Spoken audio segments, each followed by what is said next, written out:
Merci beaucoup Sabrina. Et puis Frédéric Rosier nous a rejoint par téléphone également, conseiller chez Mescart Gestion Privée. Bonjour Frédéric. Bonjour. Est-ce qu'on en fait trop? Enfin non, est-ce que j'en fais trop sur les rendez-vous de Banque Centrale de demain, Frédéric? Non, pas trop. Ce qu'il faut. C'est vraiment important alors. Oui, après sur la banque du Japon, on va voir un peu ce qui se passe parce que c'est vrai qu'il y a une petite inquiétude quand même parce qu'aujourd'hui la BOJ est première actionnaire au Japon. Donc est-ce que oui ou non, à force d'acheter comme ça un peu tous les actifs, notamment les ETF, il n'y a pas un risque d'assécher un peu la liquidité des marchés, tellement aujourd'hui c'est des gros actionnaires. Après sur la banque, sur la Fed, pas forcément sur une question sur la décision sur les taux, puisque aujourd'hui le consensus est clairement pour le statu quo avec uniquement 11% des analystes qui pensent qu'on va avoir une remontée de taux, mais c'est plutôt le discours qui nous intéresse par rapport à la remontée de taux et notamment une remontée de taux d'ici décembre.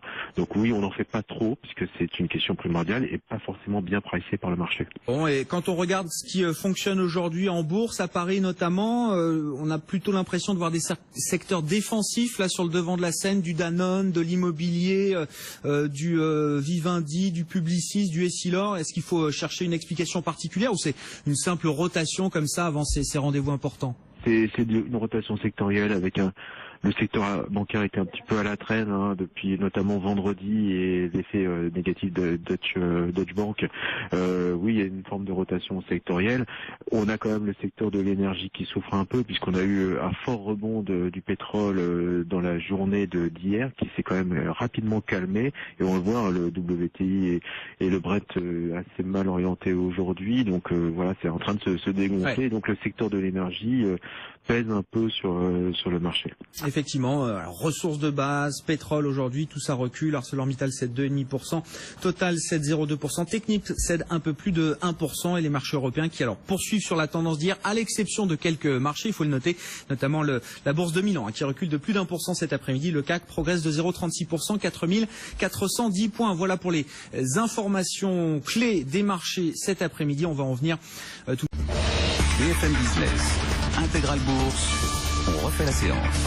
Avec nos invités en plateau, Nicolas Brault, directeur général de Oudart Gestion. On est également par téléphone avec Frédéric Rosier, conseiller chez Mescart Gestion Privée, et puis Christophe Donnet qui nous accompagne jusqu'à 18h, lui aussi responsable de la stratégie d'allocation d'actifs de Pictet Wealth Management. Christophe, on a élaboré sur les banques centrales tout à l'heure en essayant de sortir un peu la tête du guidon et d'avoir un peu de recul. Vous nous disiez, voilà, le style de gestion et de politique monétaire qu'on a connu ces dernières années, toujours plus accommodant, à un moment ça va se terminer, donc il faut déjà avoir ça en tête.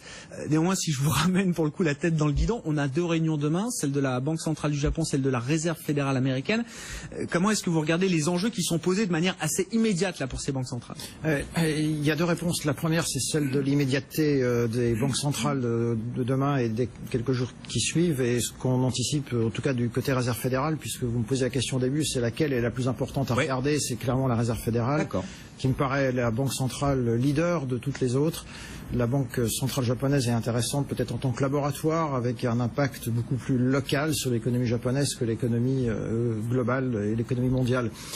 Donc de ce point de vue, regardons la Réserve fédérale. Et sur la Réserve fédérale, ce qu'on attend, c'est plutôt un statu quo, c'est-à-dire pas de hausse de taux au mois de septembre, peut-être une au mois de décembre, peut-être encore deux l'année prochaine, et puis on sera avec des taux d'intérêt qui seraient autour de 1%, peut-être à la fin 2017. C'est un scénario qui semble, disons, raisonnable.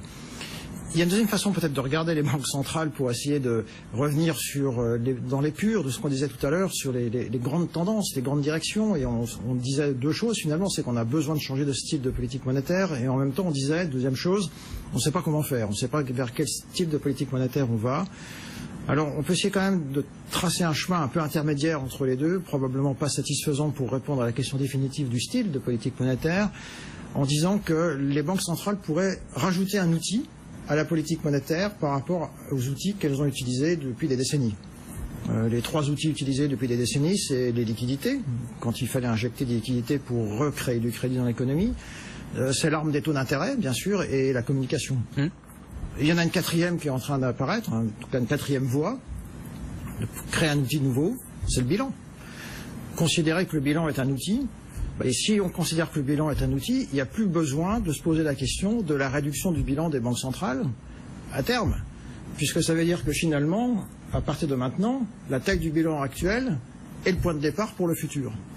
Auquel cas, on évacue une question de fond qui stresse les marchés, c'est comment on va faire, surtout aux États-Unis, pour réduire la taille du bilan sans mettre une pression déflationniste dans l'économie américaine. Alors si on répond à la question de cette façon en disant que le bilan est un outil comme un autre, en tout cas le devient comme un autre, on évacue la question.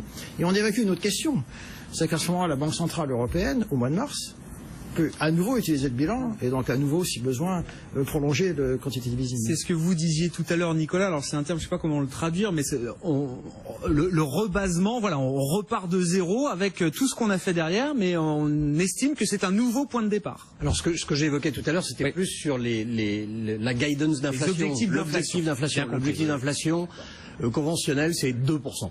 Bon. Et on dit, demain, ce sera peut-être plus 2%. Presque personne n'y est. On s'en approche aux États-Unis. Mais ailleurs, on en est très très loin. Et ce serait de considérer qu'en fait, on rebase il y a 3 ans et on dit tout ce qu'on fait de moins depuis 2013, finalement, implicitement, notre objectif, c'est 3%. Et tant qu'on n'aura pas dépassé 3%, on ne resserrera pas le crédit. Ça peut être une façon, moi je ne suis pas spécialiste, mais c'est ce que j'entends et qui peut faire du sens. C'est une autre façon de donner une perspective différente aux investisseurs, et notamment aux investisseurs obligataires.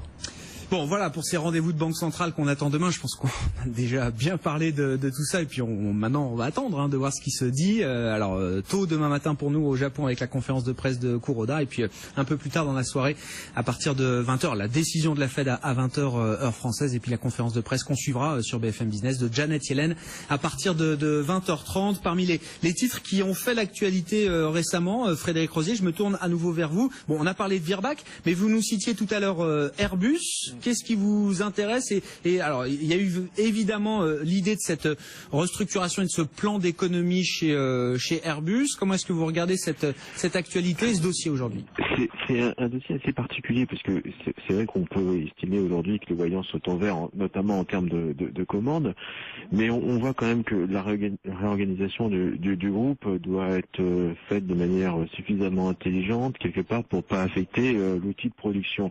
On sait sur ce secteur, on l'a vu avec Zodiac, mais on l'a également vu avec Pratt & Whitney, qui a eu des conséquences directement sur le développement de la 320 Neo. On voit que quelque part, la hausse de cadence aujourd'hui était une vraie problématique pour l'ensemble des agents du secteur et plus particulièrement des avionneurs.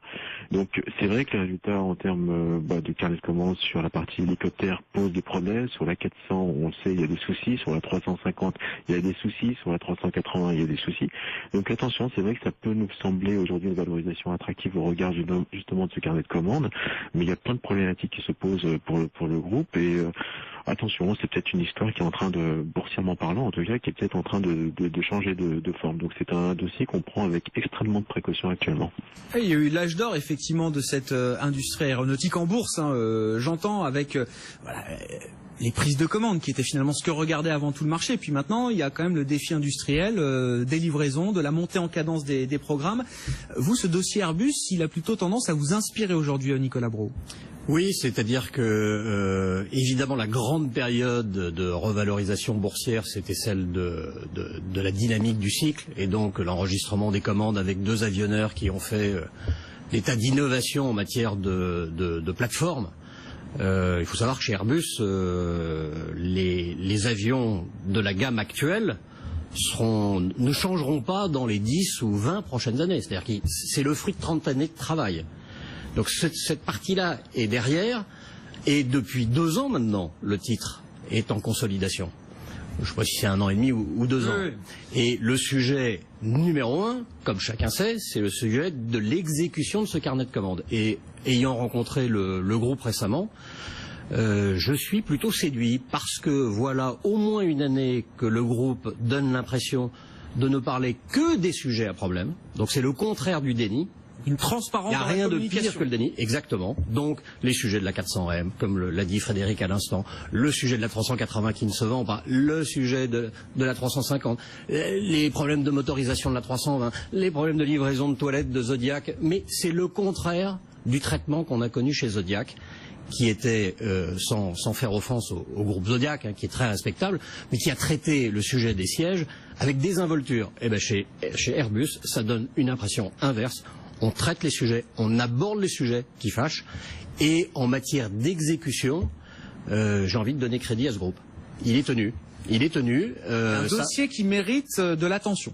Oui, qui est à 50 € depuis le début de l'année, et qui donne envie plutôt d'accumuler des positions. Voilà donc pour Airbus, un peu sous pression ce soir, à moins 0,6%, mais effectivement, on reste dans cette zone des 50 €, 52,50 € environ pour Airbus ce soir. Merci beaucoup Frédéric, merci d'avoir été avec nous. Bonne journée Banque Centrale demain, ça va commencer tôt avec la Banque Centrale du Japon, et puis ça va se terminer un peu plus tard avec la Réserve Fédérale Américaine. Frédéric Rosier qui nous accompagnait pour la clôture ce soir, conseiller chez Mescart Gestion Privée, moins 0,13% pour le CAC, je vous rappelle, juste sous les 4400 points. On marque une dernière pause, on se retrouve dans un instant avec nos invités du Club de la Bourse. BFM Business, intégral.